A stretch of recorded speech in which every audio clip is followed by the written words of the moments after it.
시작합니다. 상하를 다 볼 건데 좀 진도를 좀 빨리 나갈 생각이에요.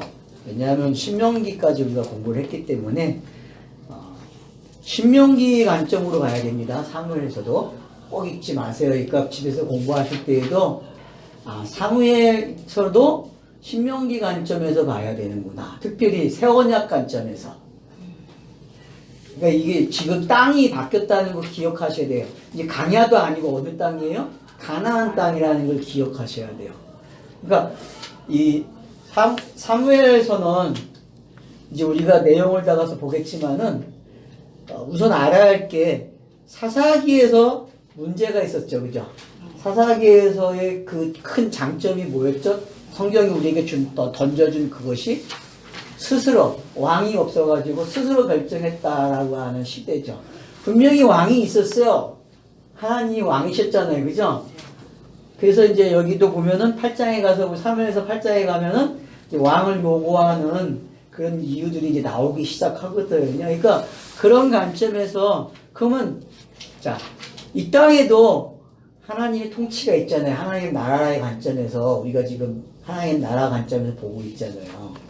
근데 이제 하나 우리가 생각해야 할 게 이미와 아직이라는 단어를 좀 생각해야 된다는 거예요. 이미와 아직. 그러니까 글을 읽으시면서 여러분들이 항상 생각해야 할 게 뭐가 있냐면 성경을 읽으시면서 듣고 어떤 책을 읽어도 이미와 아직이라는 걸 어떻게 사용하고 있는지. 그래서 신학자들이 이미와 아직에서 사용할 때에는 예수의 초림을 통해서 이미 성취됐다. 그리고 재림을 통해서 아직 기다려야겠다. 이제 그런 관점이에요. 근데 우리가 사용하는 이미와 아직은 약간 달라요, 이제. 왜냐? 그들이 사용하는 시간이 다르기 때문에 개념이. 우리는 크로노스 속에서는 이미와 아직을 세상 신학자들이 말하는 차원으로 받아들일 수 있어요. 근데 재림에 관계된 거는 안 받아들여요. 재림은 우리는 언제예요? 이미 왔죠. 이미 왔죠. 그죠? 우리는 성령의 임하심이 곧 재림이다. 이렇게 이야기를 해요. 그러니까 이걸 바꿔놓으셔야 한다는 것만 아시면 되고요. 그러니까 요 관점이 이제 우리가 정리가 하나 되셔야 됩니다. 그래서 어떤 책을 읽던 간에 거의 이미와 아직이라고 하는 관점에서 책이 저술이 되고 있다는 걸 좀 볼 줄 알면 좋아요. 그걸 항상 베이스를 가지고 읽으셔야만 하나님 나라든 언약이든 주로 신학자들이 다루고 있는 신학의 내용들이 이해가 돼요. 빨리 되고. 어떤 책을 읽든 간에. 그래서 그런 베이스는 여러분들이 꼭 읽으면 좋겠어요. 그리고 성전신학이라는 책도 한번 제가 소개한 적이 있잖아요. 이제 그 책도 보면은 베이스가 그렇게 깔려 있어요. 이미와 아직이라는 베이스 속에서 글이 써지고 있다는 걸 여러분이 아셔야 돼요. 그래서 이 땅에서 신학자들이 내놓은 책들은 거의 언약신학과 하나님 나라를 다룰 때에 이미와 아직의 개념으로 다루고 있다라는 걸 알고 계시면 좋을 것 같아요. 성화도 마찬가지. 성화의 개념도 이미 완성의 개념이지만은 또 어떻게 해요? 이 땅에서 계속 이루어 나가는 개념으로 설명하듯이. 그러니까 그 이미와 아직이라는 게 이 땅에서는 신학적으로 써먹을 게 되게 많다는 거예요. 책을 볼 때. 근데 우리는 좀 관점이 다르다라는 걸 좀 이해를 하시고 가면 좋겠다는 거예요. 그러니까 우리는 이미와 아직이라는 개념이 큰 차이가 없어요. 우리는 그냥 이미 완성이 되어 있는, 진짜 완성이 되어 있는, 영이 되어 있는 그 상태에서 아직 뭐가 있는 거예요. 숨을 쉬고 있는 게 아직이야, 그냥. 숨이 그게 엄청난 차이점이다. 이게 다른데. 있다는 게 아직이지. 그러니까 살아있는 게 아직이야, 그냥. 영인데, 이미 영인데, 아직 뭐가요? 숨이 쉬고 있으면, 내쉬피에 숨을 쉬고 있으니까 그냥, 뭐다?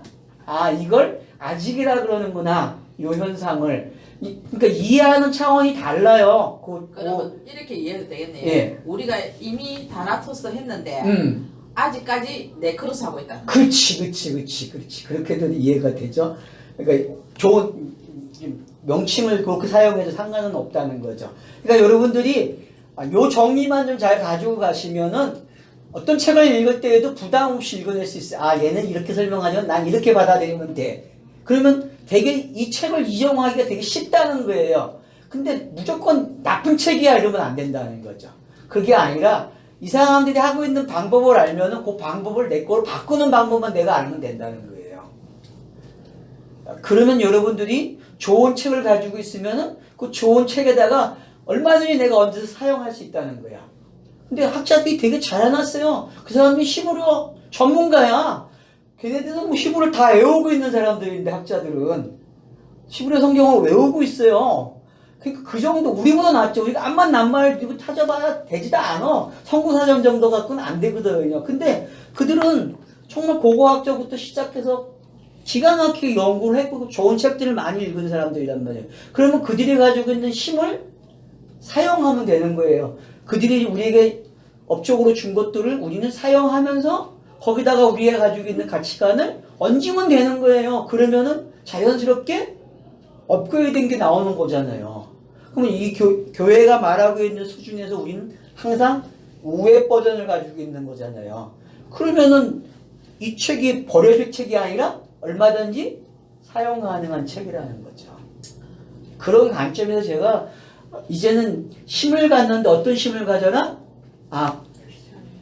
옛사람들이 해놓은 좋은 책들을 내가 잘 가지고 있어야 되겠다라는 걸 말씀을 드리는 거예요. 그래서 제가 요번에 이 사무엘 역사서 중에서 사무엘서를 하면서 책을 일부러 선정을 한 거고, 요 책을 통해서 같이 책을 이용하는 방법, 우리가 가지고 있는 관점을 가지고 책을 어떻게 보고 어떻게 사용을 하는 방법들, 그러면은 여러분들이 누구와 할 때에도 되게 쉽게 접근할 수 있다는 거죠. 그냥 개무시하는 게 아니죠. 일반 기독교를 개무시하는 게 아니라 이제는 그 사람들이 해놓은 것, 그 토대 위에다가 당신네들이 이렇게 이야기하고 있는데 나는 여기까지 왔다. 더 앞서간 게 요만큼이라는 걸 증명하면 되는 거거든요. 그렇게 하자는 거죠. 그러면은 기초가 있는 거잖아요. 그 기초가 바로 그 베이스가 학자들이 해놓은 건데 과연 이걸 교회가 쓰느냐? 미안하지만 안 쓴다는 거야. 목회자들은 설교할 때에 안 써요. 자기가 그냥 원칙 없는 공부를 해서 지 마음대로 설교를 하는 거죠. 거의 다가 그래요. 그러니까는 우리는 이런 자료를 가지고 이런 토대 위에 한다는 게 보통 저게 아니라는 걸 기억하셔야 된다는 거예요.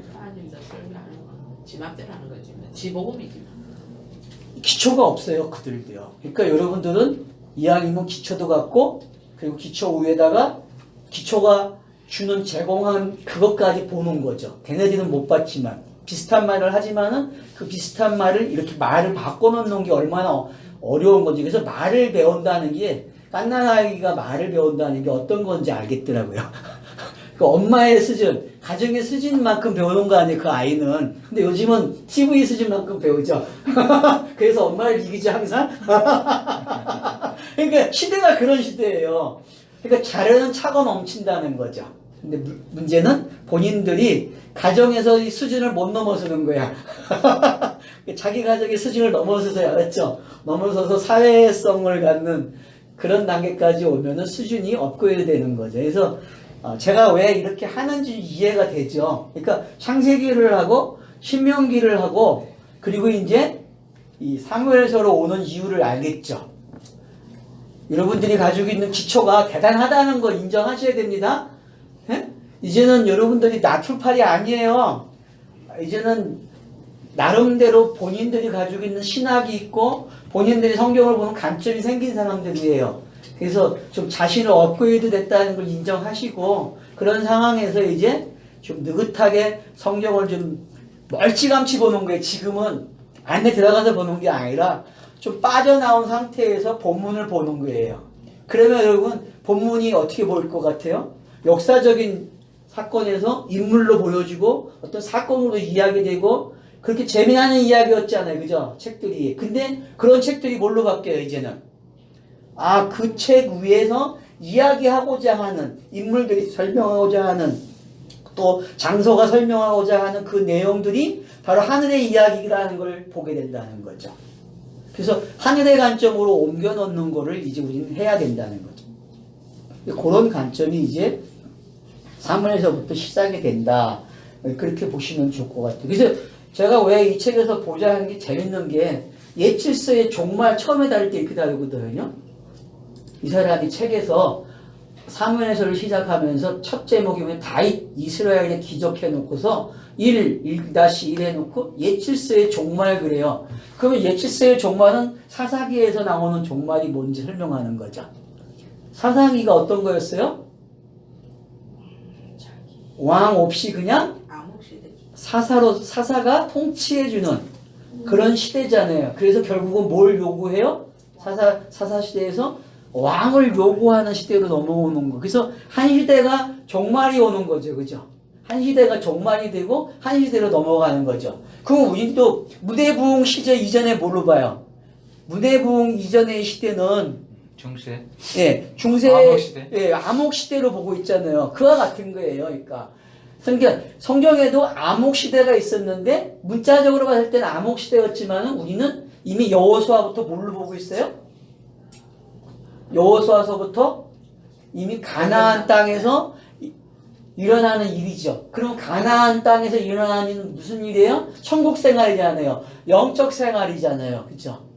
그쵸? 그러니까 영적 생활인데 문자적으로 사람들이 관찰할 때에는 그 시대를 뭐라 그래?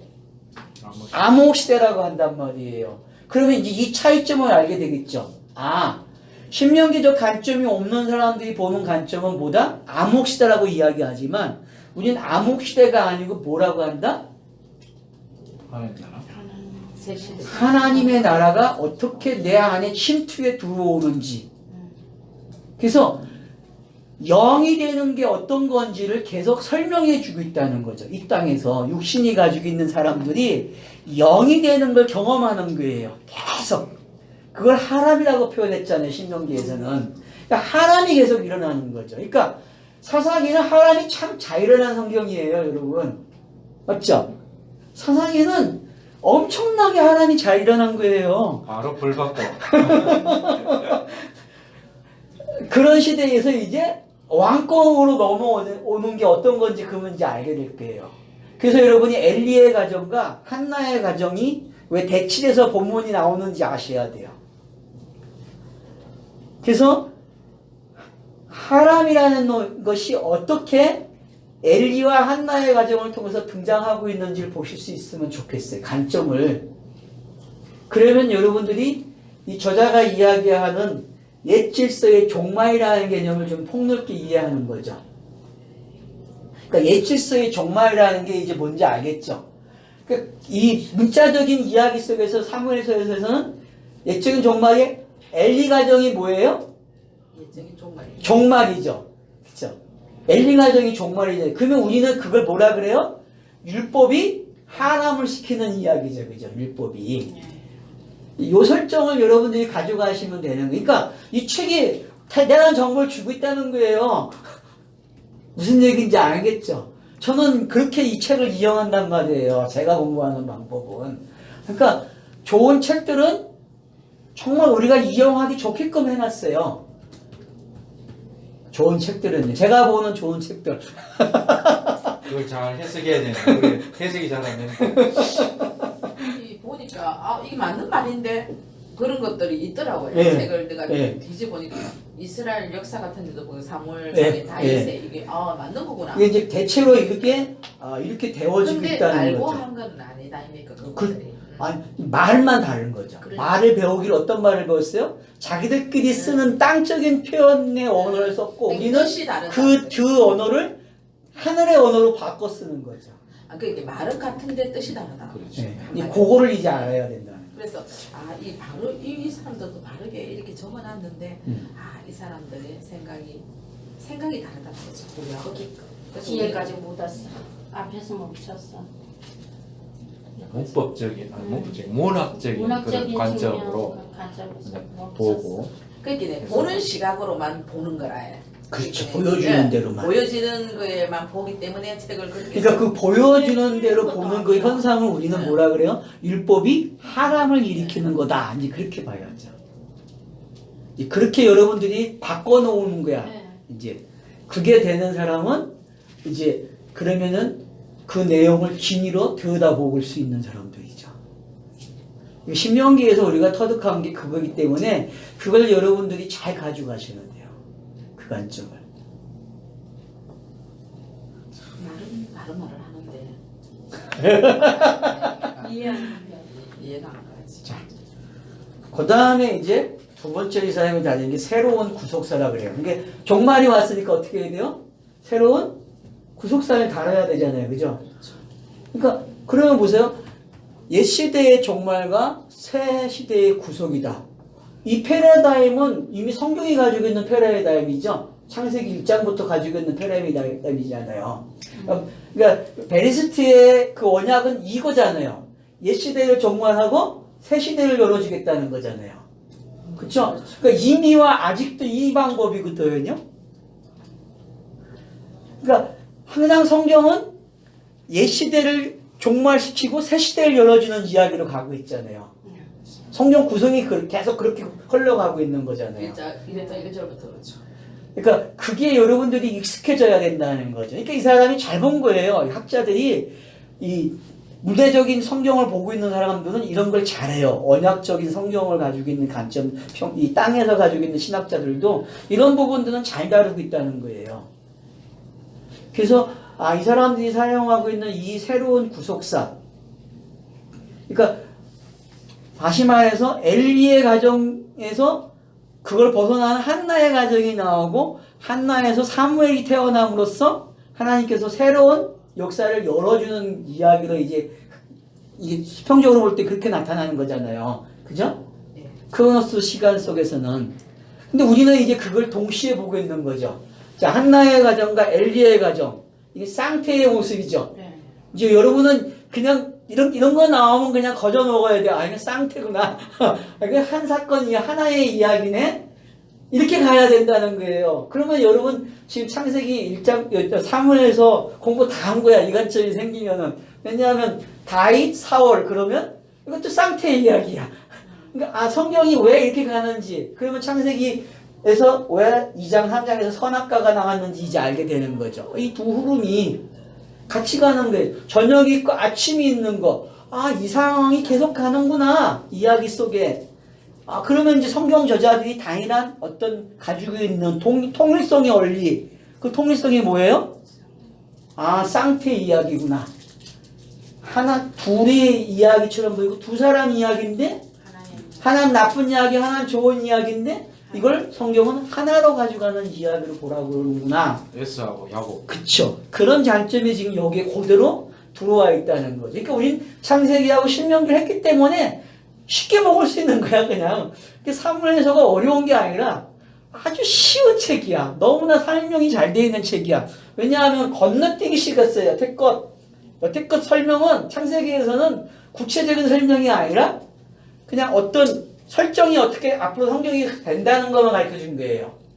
그렇다면 사무엘서는 어떤 거예요? 그 설정된 그 이야기를 구체화시켜주는 인물과 인물이 그 긴 장을 사용해서 설명해주는 장으로 가고 있다는 거죠. 그런 부분이 다르다는 거죠. 되게 조목조목 다루어주면서, 근데 다윗이 왕이 되는 이야기를 한번 보세요. 여러분 15장 이후에서 사무엘에서. 그러면은 그 사울이 무너지면서 한 사람이 이제 앞으로 등장하는 그 가정이 그 사복음서의 공생애에서 나타나고 있는 그 예수가 고난받는 자기 백성을 위해서 십자가를 지는 그 여정의 모습이 그대로 그 다윗의 여정 속에 나타난다는 게 사무엘상 15장 이하로부터는. 그러니까 그 그림이 사울이 쫓고 있고 다윗은 도망다니는 그림이란 말이에요. 그 그림을 여러분들이 잘 가지고 계시면은 그게 사사기의 모습이 등장하는 거고 여호수아의 모습이 등장하고 있는 거거든요. 그 신명기가 그대로 옮겨지는 장면들이란 말이에요. 그러니까 이런 것들이 잘 가지고 계셔야 돼요. 그러니까 멀찌감이 나왔다는 거 어떤 건지 알겠죠? 이 가까이서 성경을 읽다가 뒤로 쫙 물러서니까는 그림이 잘 보이는 거야, 이 스토리가. 그러면서 이 스토리가 둘로 줬는데, 두 사람으로 줬는데 하나의 이야기로서 옛사람과 새사람, 종말과 새 언약 쪽에 어떻게 패턴을 가져가는지. 그러니까 여러분들이 종말 그러면 옛 언약이 종말됐다고도 읽어야 돼요. 그죠?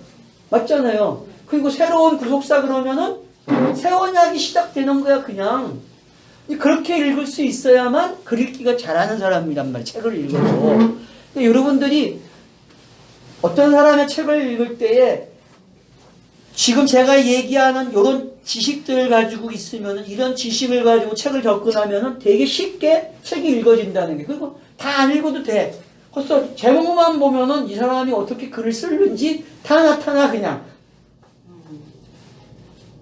제가 책을 이렇게 봐요. 지금은 정독 안 해요. 잘.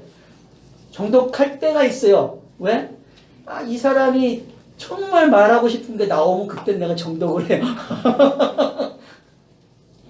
근데 내가 그나마 이 사람 책을 정녕 좋아하는 거는 괜찮은 책이에요. 그래서 내가 이 책을 계속 사용하고 있고, 그래서 역사서 공부할 때는 내가 항상 사람들에게 이 책을 참고하라고 가르쳐줘요. 이미 주석이 사사기는 주석이 나왔어요. 엔샬럼의 교양곡이라고 해서 2권의 책이 있어요. 상하로 나와 있는데 사사기도 잘 썼어요. 재미나게. 아마 저 오수와도 나온 것 같더라고요. 이 사람이. 이상 김지찬. 예, 예. 그러니까 이제 그런 것들을 보면은 확실히 이 사람이 난 사람은 난 사람이에요. 김지찬. 김지찬. 총신대 교수인데. 하여튼 그러면 이제 여러분들이 옛 시대의 종말, 새로운 시대의 구속 이제 알겠죠? 이 패턴이 어떻게 본문에서 가는지 엘리의 제사장 가문에서 어떻게 한나라는 사람이 출발을 해서 한나의 가정이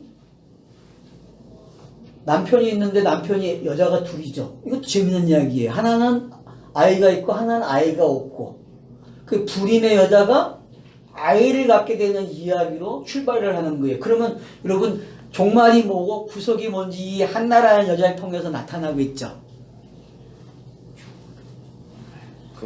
뭐 아브라함의 하갈과 또 사라. 사라의 개념도 여기에 나타나고 있는 거지. 똑같죠. 등장하는 구성 스토리가. 그러니까 여러분들이 니꺼로 시킬 건 계속 니꺼로 시키면 좋다는 거죠. 지금 하신 것처럼. 그러면은 자기가 성경 보는 눈이 어떻게 돼요? 되게 풍부해지는 거예요. 그러면 성경 이해 속도가 빨라지죠. 그리고 성경이 계속 같은 방법으로 우리를 설득시키고 이해시켜주고 정리해주고 있다는 거죠. 확장시켜주면서 이야기를. 그러니까 차서라는 게 그런 방법을 사용하고 있다는 거예요. 성경의 차서들이. 근데 여기 지금 숫자도 이제 하나 생각해야 할 게 이제부터는 40이라는 숫자가 잘 사용된다는 거예요. 예를 들어서 통치기간이 몇 년이에요? 사울왕도 40년, 다윗도 40년, 솔로몬도 40년이에요. 그럼 여러분 모세도 뭐 어떻게 돼요? 한 지역이 40년이잖아요. 이게 그냥 나온 이야기가 아니란 말이에요. 이미 모세라는 사람의 배경을 가지고 어떻게 인물을 전개시켰는지 알게 되는 거예요. 벌써. 그쵸? 그럼 애굽 시대의 40년은 사울왕이 담당하겠죠. 예를 들면 쉽게. 그 다음 다윗왕은 강야 생활과 연결되고 솔로몬은 가나안 땅에서 그러니까 그런 것들이 뭔지 여러분이 아시게 되면은 이제 배정되는 게 되게 쉽다는 거죠. 성경을 읽기라는 게. 그러니까 미디안 강야 생활이 어떤 건지 강야 생활이 어떤 건지 이런 것들을 여러분들이 이제 모세를 통해서 알게 되고 그리고 성경 읽기가 40을 배정하고 있다는 게 그러니까 제가 했죠. 성경 스토리는 7으로 구성이 되고 12로 구성이 되고 그 다음 4로 구성이 되고 4가 3에서 4가 되는 그래서 1이 되는 숫자로 가는 그런 구성 방법이라고 하는 큰 틀이 있잖아요. 성경에 글을 쓰는 사람들이 가지고 있는 장리의 선택이 그렇게 돼 있단 말이에요. 그러면 이제 그런 것들이 읽혀지고 있다면 우리가 그걸 알고 있고 그러면 딱 벌써 나오면은 아는 거예요. 아 이거 이렇게 가는 거야. 그래서 여러분들이 지금 사무엘서 1장 1절만 한번 읽어보세요. 이 스토리가 얼마나 재밌는가. 그럼 여러분 이 스토리가 신명기 1장 1절하고 똑같아요. 한번 보세요. 에브라임 산지 나마다임 소빈에 에브라임 사람 엘가라라 하는 사람이 있었으니 그는 요로함의 아들이요 엘리후의 손자요 도후의 정손이요 수읍의 현손이더라. 예, 요 단어 안에 지금 인물들이 등장하고 있잖아요. 요 인물들의 이름이 여러분 이 사무엘서를 갖다가 전망해주는 이름이라는 거 기억하고 계셔야 돼요. 그래서 요거만큼은 좀 사전을 참고하셔야 돼요. 단어의 뜻들을 다 가지고 오셔서 하나하나 다 적어 놓으시고 그래야만 사무엘서가 앞으로 전개가 어떻게 되는지 알게 돼요. 마찬가지로 신명기도 거기는 장소 이름이 계속 나오거든요. 1장 1절에서. 그 장소의 이름들이 어떻게 돼요? 신명기에 기록 방법이 등장한단 말이에요. 어떻게 기록이 될 건지 그 뜻이 다 가지고 있는 장소적 이름이 가지고 있는 뜻이 그렇단 말이에요. 그처럼 여러분들이 이 1장 1절에 나오고 있는 이것이 앞으로의 글의 내용이 어떻게 구성이 되는지를 잘 설명해 주고 있다. 그래서 요거만 가지고도 여러분들이 혼자 연구하시면 되게 재밌다는 거죠. 사무엘서를 가지고서. 이게 어떻게 전체의 말이 되는지. L이라는 단어는 다 알잖아요. 그죠? L이 뭔지. 근데 L이 제일 많이 사용돼. 여기서 지금. 그죠? 그 다음에 벤. 누가 증선이 태어났고, 누가 태어났고, 누가 태어났고, 누가 태어났고, 나오잖아요. 그죠? 그게 벤이라는 단어하고 L이라는 단어가 제일 많이 나오거든요. 그러면 L이 가지고 있는 그 하나님이라는 게 어떤 하나님이냐는 거죠. 그래서 창세기에서 1장, 2장, 3장에서 4장까지 전달된 하나님의 명칭이 있었죠. 그죠? 차서적인 명칭이라 했습니다. 그거는. 그래서 성경에 나오는 신명은 뭐다? 성경이 가르쳐주는 내용 전달 방식이다. 그렇게 이해를 하라고 했어요. 그 기존 성경의 그 이름을 이해하듯이 이해하면 안 된다는 거죠. 그걸 잘 설명한 게 에베소서 1장이죠. 그래서 아버지, 아들, 성령이 하는 역할이 있듯이 엘로힘, 여호와 하나님, 여호와 이것들이 전부 다 뭐다? 똑같은 배경을 가지고 있다는 거죠. 일하는 모습들이. 그래서 그런 그 관점에서 그러면 엘도 사용되는데 어떤 엘인가가 중요하다는 거죠. 어떤 엘인가가. 그래서 이 1절에서 나오는 이 단어에 또 보면은 어떤 하나님이 등장하고 어떤 하나님으로 넘어오는 샤서적으로 이런 것들을 여러분들이 이게 그냥 위에서 아래로 오는 순서인지 밑에서 위로 가는 순서인지 그것도 여러분이 찾아내야 되고 그러니까 항상 히브리어는 위에서 내려오는 순서가 있든가 아니면 올라가는 순서가 있다는 거죠. 그러니까 이걸 여러분들이 구별할 수 있으면 좋아요. 에트가 그런 단어죠. 에트 아시죠? 에트가 내려오는 에트가 있고 올라가는 에트가 있단 말이에요. 완성을 하고서.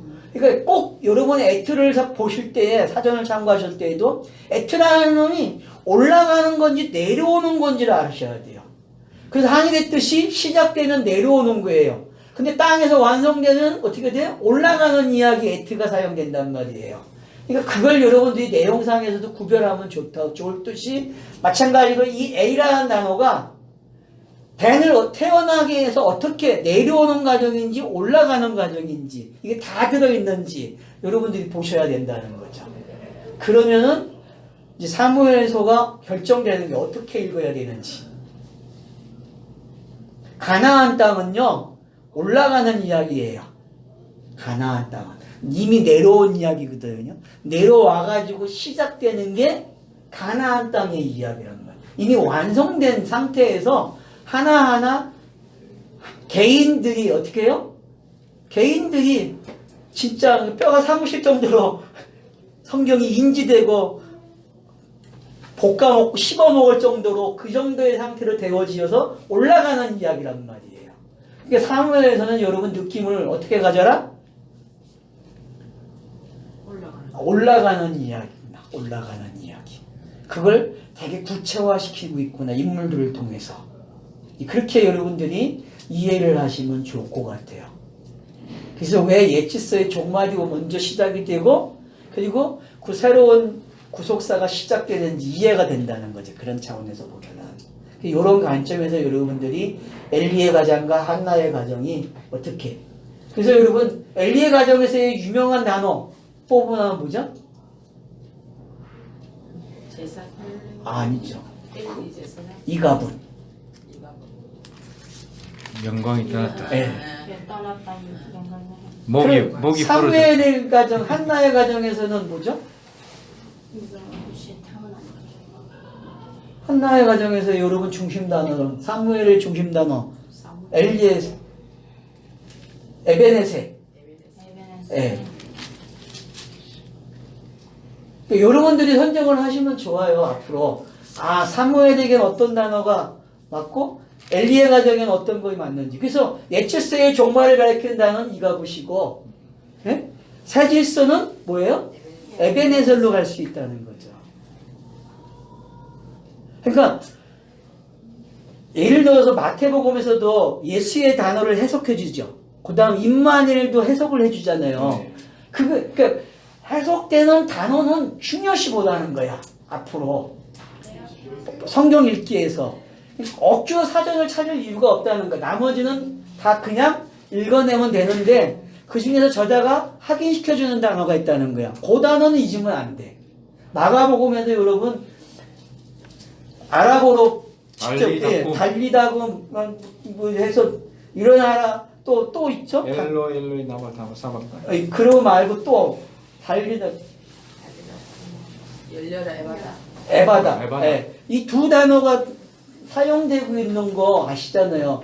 그러니까 왜 그런 것들이 이렇게 저자들이 의도적으로 사용하고 있는지를 아셔야 된단 말이에요. 그러니까 성경 읽기는 어려운 게 아니에요. 이미 성경 안에 답이 다 있어요. 근데 자꾸 말을 못 배워. 말을 못 배운다는 말은 듣는 기가 없다는 거예요. 새로운 거를. 그러니까 새로운 걸 듣는다는 게 어떤 건지. 그래서 종말이라는 개념은 옛 질서가 사라지고 새 질서가 생기는 개념이란 말이에요. 그러니까 이 개념이 들어와야 사무엘서가 읽어져요. 사무엘서가. 한나도 계속 올라가잖아 성전으로.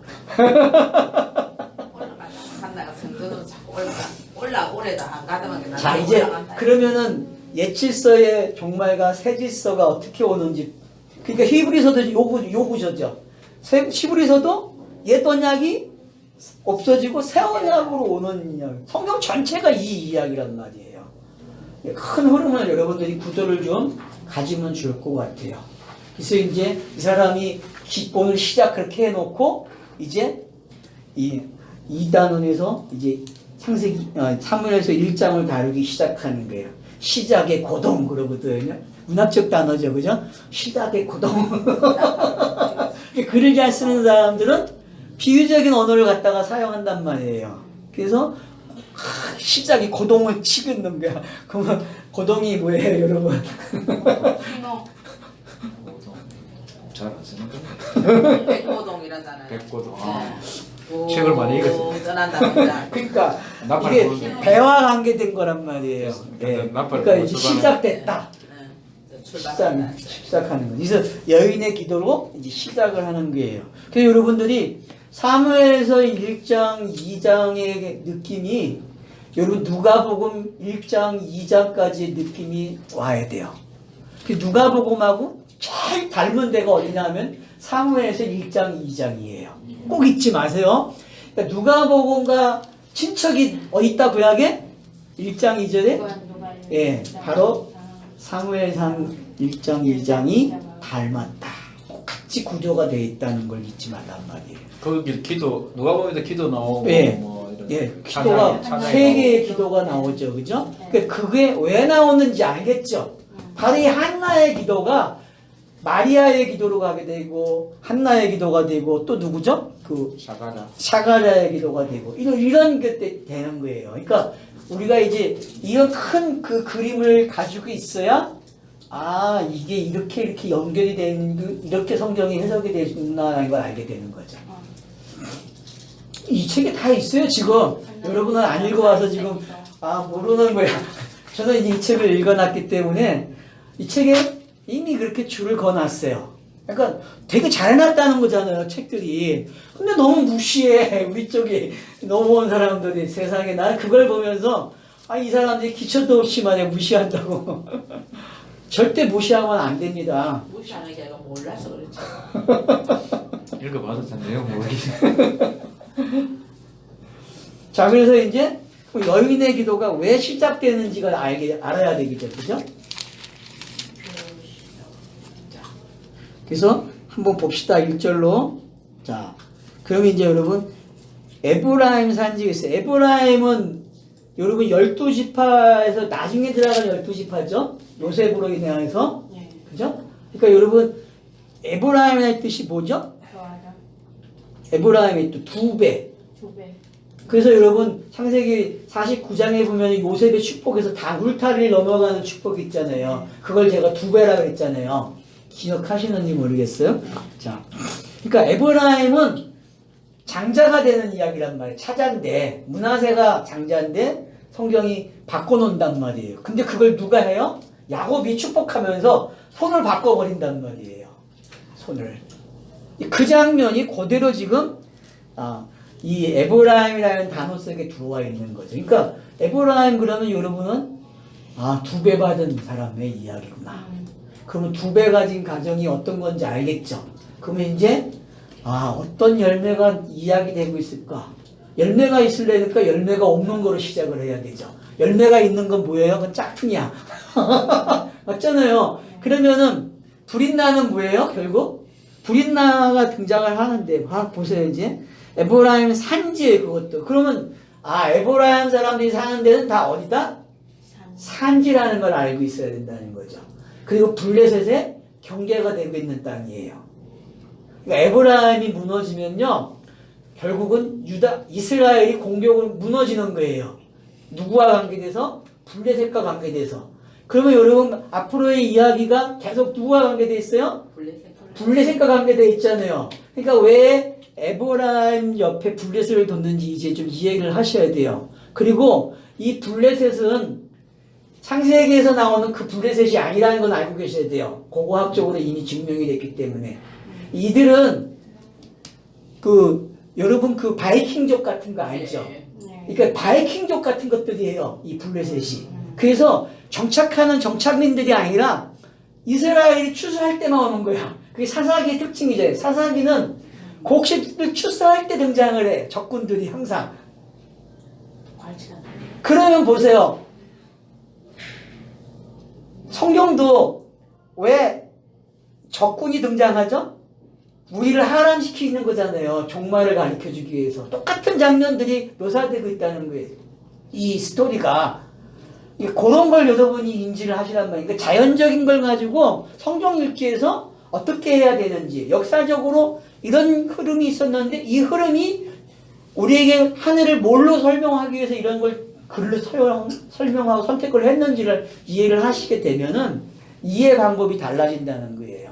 그래서 여러분 에브라임 그러면 이제 지도상에서 서쪽에 가까운 민족이구나. 그리고 블레셋의 경계를 담당하고 있는 사람들이라는 걸 알거든요. 그러니까 에브라임이 무너지면은 이스라엘이 무너지는 거예요. 그게 이제 어느 시대에 나타나는 거예요. 이 열왕 왕국 시대에 등장하는 거란 말이에요. 사울 시대에 특별히 더 많이 등장을 하고 있는 거죠. 그래서 그런 게 이제 뭔지 이해가 되는 거죠. 그리고 이들은 철기 문화를 이미 가지고 있다는 거예요. 다윗이 칼이 없어서 누구 거를 가지고 있어요? 요나단. 골리앗. 골리앗 칼을 가지고 하잖아요. 그러니까 그럼 농사도 철로 하는 농사하고 철이 없는 농사의 차이 보면 엄청나거든요. 그러니까 이제 그런 것도 여러분이 일단 고고학적으로 이 문학적 배경을 좀 이해를 가지고 계시란 말이에요. 이런 차이가 있구나. 블레셋 군대가 등장하면은 이스라엘이 어떻게 돼요? 농기구, 나무 농고기 사용하던 사람들 철기 칼을 만나면 어떻게 돼요? 이거 게임이 안 되는 거예요. 그런 차원. 그러니까 율법이라는 게 어떤 건지 알겠죠?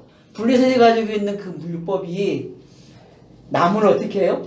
박살내는 거예요. 문화적인 차원도 그렇게 이해를 하셔야 된다는 거예요. 그냥 이거 문화적으로 이렇대 라고 하면 안 되고 그걸 우리는 어디로 가져와야 돼? 하늘의 이야기로 가져오게 되면은 율법이라는 게 바로 옛 질서를 나무를 세워놓아야 되고 십자가가 어떻게 세워지는지 알겠죠 이제. 그런 스토리들이 이 안에 구성이 되고 있다는 거죠. 벌써 문화적 배경 속에서도. 그래서 그 다음에 이제 산지 나마다인 소비인이라고 했어요. 나마다 높은 곳 굽히다. 높은 곳인데 굽혀 있는 곳이에요. 겸손이 있는 곳이죠, 그죠? 여기가 그런 거죠. 여러분 어깨가 높은 곳인데 어떻게 돼요?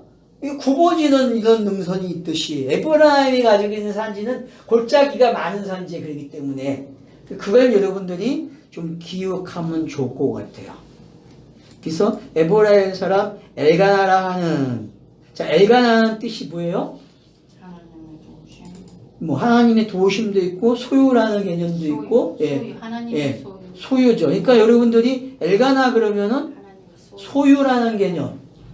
그러면 보세요. 지금 에브라임에서 시작되는데 뭐가 나와요? 소유의 개념이 등장하게 되고 그 다음에 누가 등장해요? 여로함이죠. 여로함의 뜻은 뭐예요? 자비로운이에요. 자비로운. 자비로운. 자, 그 다음 누가 등장해요? 엘리우가 등장하죠. 네. 엘리우는 뭐예요? 힘센 것. 그의 하나님. 우리의 그의 하나님은 되고 하여튼 여러분들이 단어를 선정을 어떤 거 했는지 상관이 없어요. 근데 지금 계속 나오는 단어가 뭐다? 엘이 나오고 있다는 거죠. 그죠? 엘이 나오고 있다. 그러니까 엘의 하나님이 어떻게 요 뒷단어와 뒤에 단어를 가져오면서 어떻게 바뀌고 있는지 보시란 말이에요. 그러면 내용들이 사무엘서의 구성 방법이 어떻게 차서가 정해지는지도 보게 되는 거거든요. 자, 그 다음 엘리우의 손자요 도우의 증서요. 도우는 뭐라 했어요? 굴욕이라 했죠. 자, 숲은 뭐예요? 꿀송이. 그러면 이제 어때요? 그러면 이제 이해가 되는 거죠. 결국 어디까지 와면 이야기예요? 꿀송이까지 와야 돼요, 이야기가. 꿀송이까지. 완성. 자, 그러면은 여러분 성경에서 꿀은 어떤 꿀이죠? 자, 말씀. 말씀인데 율법이냐 진리냐 둘을 봐야 되죠, 그죠? 그죠? 그러니까 이제 한편으로는 율법의 어떤 보여지는 말씀으로 기록이 될 것이고 한편으로는 여러분 시편에 보면 꿀송이처럼 단 게 나오잖아요. 그럼 여러분 꿀송이처럼 단다는 게 어떤 거예요? 이 과정을 다 합쳐서 와야지 꿀송이가 되는 어느 걸 자를 수는 없는 거예요. 그렇죠. 그러니까 차서가 다 차서가 다 차야 되는 찬 거죠. 걸. 예, 그런 것이 이제 꿀송이로 볼 수 있는 거죠. 그래서 예. 아유 모범쌤 다르네. 한 달 동안 공부했는데 아파서. 아직 못했어요. 자, 그러면 이제 1절이 가르쳐주고 있는 게 어떤 건지 알게 됐죠. L이라는 단어와 뱅이라는 단어가 계속 몇 대가 나옵니까 여기? 현선까지 나와요. 그죠? 그러면 몇 대예요? 그게 다 찾아보니까 4대죠.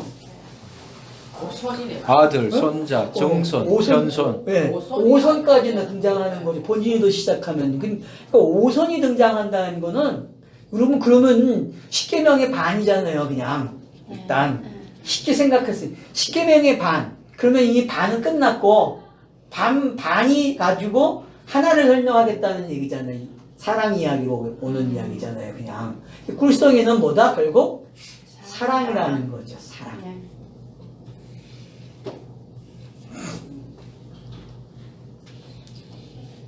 자, 1절이, 그러니까, 신명기 1장 1절과 왜 같은 그런 것을 가지고 있는지 이해가 되실 거예요. 그래서 항상 성경의 1절 보면은 어디든지 보면 이렇게 구성이 돼요. 항상 앞에는 누구의 아들, 누구, 뭐, 어릿사람 이렇게 등장하거든요. 그러면 여러분들이 그냥 지나치지 마시고, 아, 그게 어떤 정보를 주고 있구나. 앞으로 그 책에 이야기가 어떤 스토리가 되는지를 결정지고 있는 이 말이구나. 항상 그렇게 가져가라는 거예요. 그러니까 히브리어는 첫 단어가 중요해. 첫 절이. 그 히브리인들이 가지고 있는 의미가 그거란 말이에요. 그러니까 아 히브리어에서는 첫 단어와 첫 줄이 중요하다. 베레시트네. 알겠죠? 장세계에서 예, 베레시트로. 1절에 딱 예, 그 예. 전체 그 예. 스토리를 딱 예. 선언을 하고. 예. 그렇게 가는 거죠. 그러니까 항상 히브리어에서 여러분이 구약을 상대할 때에는 첫 절, 첫 단어 그게 뭔지를 꼭 먼저 가지고 가셔야 된다. 그래야 읽기가 제대로 되는 거예요. 여기까지 하고 쉬었다 하죠. 시간이 됐을 거예요. 딱 1절 한 분 나네. 쉽네. 44분.